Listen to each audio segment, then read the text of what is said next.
Hi, welcome to Cubs and Culture for January 11th, 2018, discussing the Western genre.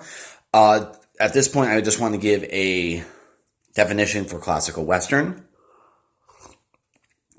A classical Western is any film made between 1910 to about 1960, which had the following features. It concerned the American experience in the frontier in the Southwest or in the West, and it's framed by issues, political, economic, cultural issues that happened in the American experience on the frontier in the Southwest or West, from roughly 1860 to 1900, what's referred to as the Old West. Okay, and it was major. They had major backing of studios. Okay, so and A-list or good talent, not A-list talent. Some of the directors are Howard Hawks and Ford. John Wayne's or the main actor. Anyway, so there's that, and then they had for their moral sort of orientation, there was moral clarity, but not moral simplicity. So you might end up questioning a character's means, but you never really questioned their motives or intentions. You always sort of knew where the film stood. You knew that you might feel a little bit bad for the villain, but he was still a villain. Okay. And the movies were mostly were serious, in that they were intended to be dramas or commenting on the American experience from again in the Old West.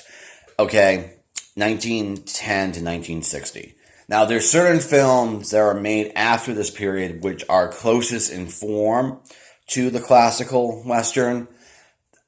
Open Range from 2003, for example, ends up being the case for this. That's just a neoclassical. Okay, and then sort of the other thing is sort of a shooting style. There's a lot of basic just master cutting in Westerns, and then also you have it's almost always has, at least in the way in which it's shot, ways in which characters are placed within the context of their environment. So there's not really ever extreme close-ups within the classical Western like you get in Sergio Leone's films. Okay, it's much more pretty standard establishing shot, medium shot, close-up. But even the close-up, the close-up is not of just the face, it's of like the upper part of the body. So that's what they are. A-list productions set in the Old West that are serious concerning particular issues of the American experience.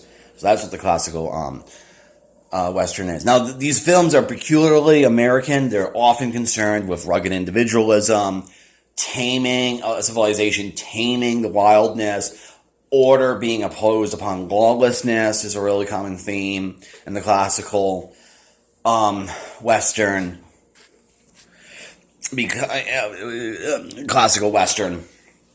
Okay, and there's sort of a cheap sort of libertarianism to a lot of Westerns in that they're largely concerned with sort of a property-based understandings of rights, i.e. like trespassing on land or conflicts over land, etc. There's always sort of a presumption of individual liberty or individual understanding of how our rights are, etc. Then, of course, before I get into like basic plots, there's a whole slew of sort of stock characters. There's the preacher, there's the cowboy, and then the sheriff, the outlaw, the saloon owner, excuse the language, but the whore, etc. I'm sure you guys can think of your own sort of examples. Now, it turns out in the classical Western, there are basically only 5 types of stories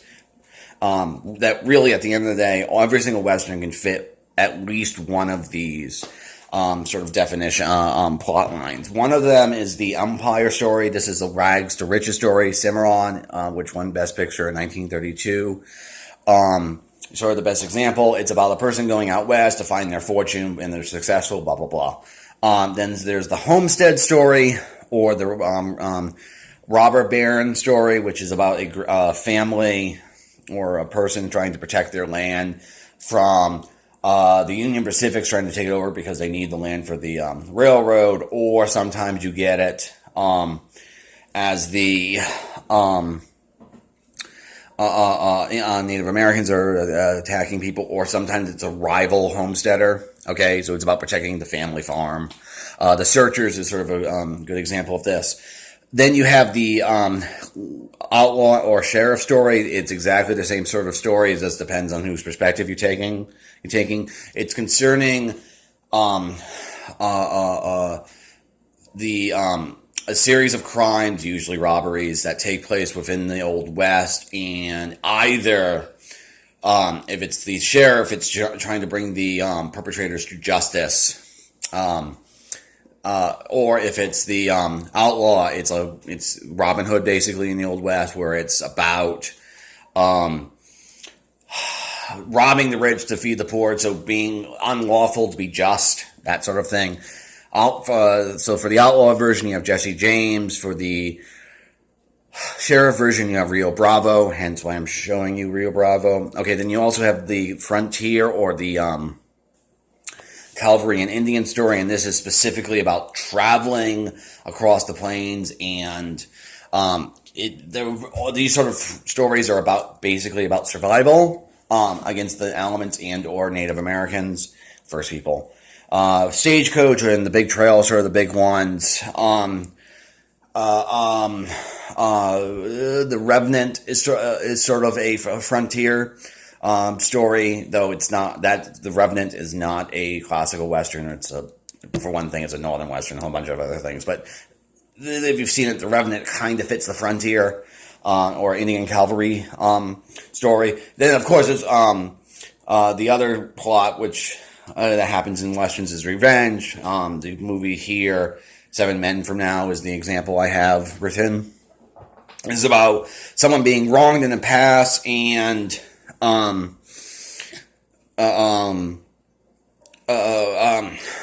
seeking revenge, finding the person and killing them, usually. Okay. Now, those are the 5 basic stories. Every single Western fits them. Of course, like I kind of already hinted at, it's really easy to combine these two. So, for example, 310 to Yuma, either the one that was made back in the 50s or the remake a few years ago, is a homestead story plus a sheriff story, because it's about a homesteader who's protecting his land by getting a criminal to a train, etc.